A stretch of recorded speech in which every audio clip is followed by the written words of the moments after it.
Bonjour les amis! Cet après-midi, on va travailler en mathématiques avec les iPads. On fait des ateliers en mathématiques. Donc régulièrement, presque à tous les jours, on travaille les mathématiques comme ça en sous-groupe.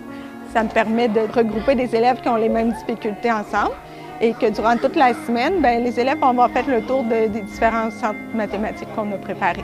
En français aussi, souvent, des petits jeux de lecture. Là, on a la stagiaire qui est avec un sous-groupe pour aider certains élèves ou pour pousser plus loin certains élèves qui ont tout fini toujours avant les autres.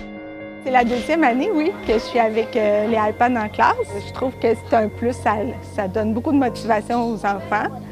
Ça leur permet aussi de montrer à leurs parents qu'est-ce qu'ils ont fait avec le portfolio numérique. Donc, on dirait qu'ils vont toujours un petit peu plus loin. Les parents commentent, puis ils mettent des petits cœurs sur les travaux qu'ils aiment, puis ils disent « bravo mon grand », puis ils continuent. Ça fait qu'on dirait que les parents sont dans la classe. On envoie des photos, des vidéos de ce qu'ils font.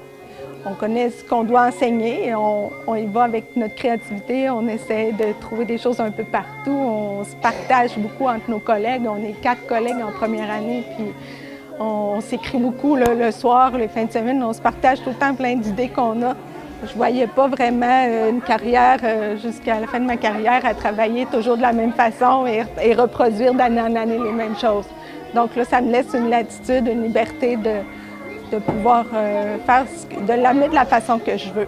La motivation beaucoup, mais aussi, je trouve, en mathématiques, surtout, je vois la différence parce qu'on peut, c'est beaucoup plus, c'est plus clair. Il y a beaucoup de choses que je réussis à passer avec certaines applications là, qui sont plus visuelles, plus concrètes.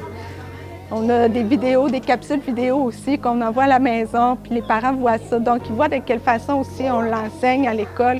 Des fois, ils ne l'ont pas appris de la même façon quand eux, ils étaient jeunes. Donc, ça leur met le vocabulaire. Les parents peuvent réutiliser le même vocabulaire et les mêmes façons de faire. Les parents ont peur en première année, au début de l'année.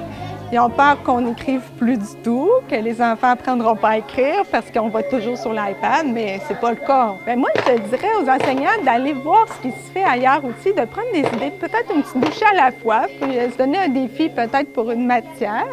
Et peut-être d'aller voir aussi, de s'inscrire dans les groupes. Il y a plein de groupes Facebook là, qui du partage d'informations là-dessus. Là. Il n'y a pas de limite. Là. Sur Twitter, sur Facebook, des fois, ça nous amène à inventer une autre chose puis de leur partager ensuite. Donc, c'est là-dessus, je trouve que j'ai appris le plus.